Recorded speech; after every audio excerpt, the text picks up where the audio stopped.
Welcome to Make and Play a Paper Flute, the slow version. This is the version for those of you who have had trouble following the original, which is sped up.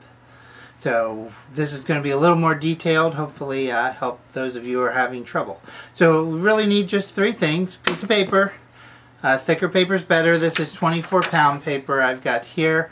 So one of these days I'm going to look up what that means, because obviously this does not weigh 24 pounds. Ooh.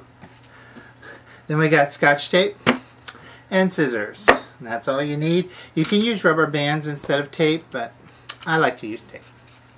So first we're going to roll it. I usually roll it this way. You could try rolling it this way, but you get more layers if you roll it this way, using the short end to roll on. And more layers can be helpful in getting it to actually work. So we're just going to roll it. See, fairly tight roll. Not all that big. And make sure it's all even, and we're just going to tape that roll shut. Right along the seam here.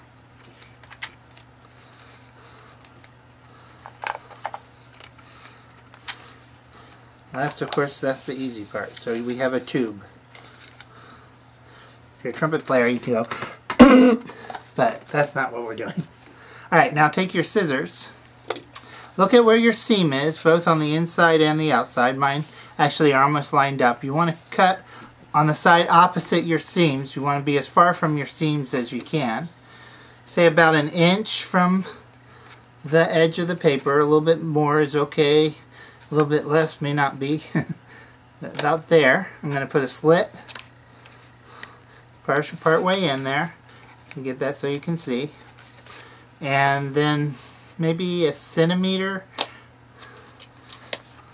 we're going to put another slit. So we have a piece here now. Let's see if I can move it for you. See that we've got this piece separated here.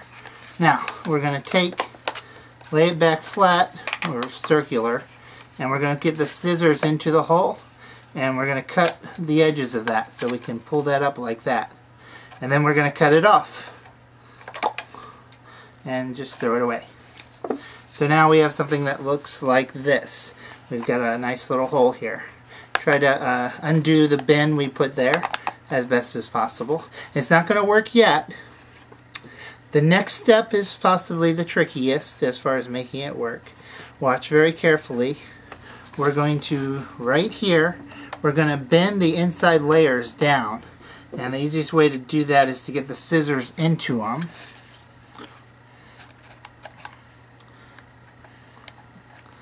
So the scissors are in between the layers, see? And then we're going to bend down like that. And I'm going to pinch it so it stays. So it looks like that. That's our fipple. This is a fipple flute. That makes our fipple. That's a little too much bend. I'm going to adjust it. And something like that's what you should end up with. Now let's see if it actually worked. Smooth out the bends here. Now that's not working, so we're going to have to mess with it a little bit more. It does take a little, sometimes it takes a little to get these work. So what I'm going to do is I'm going to stick the scissors through here, through there, through the hole we can see, and we're going to get into the layers across, and I'm just going to loosen them up a little, so I find that tends to help. Now I can hear this one's almost trying to do it.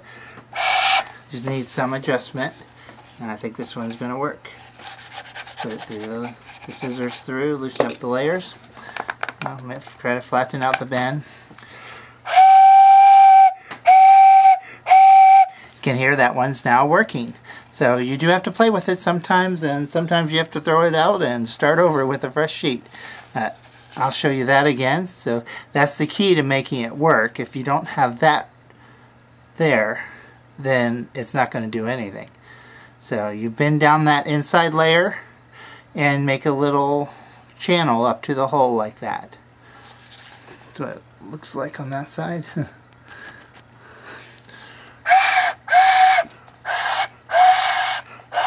See, now it's not playing so well. Sometimes you have to bend them around and get them in the right place.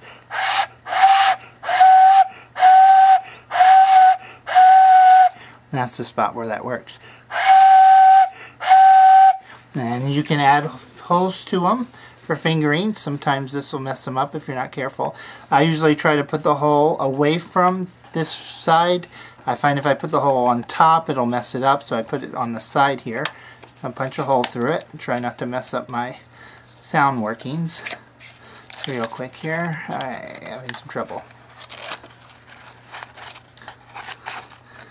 Alright, so it ain't a pretty hole, but we've got a hole there. Yeah, there we go.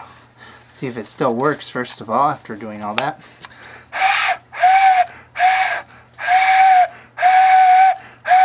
Okay, now let's see the difference it makes.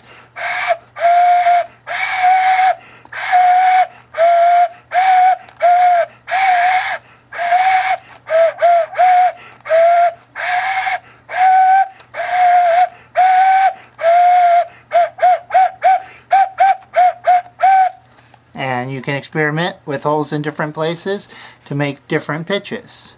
And that's it. This was the slow, boring version, but hopefully it will help you make this better than the more interesting version. The Wacky Musician signing out.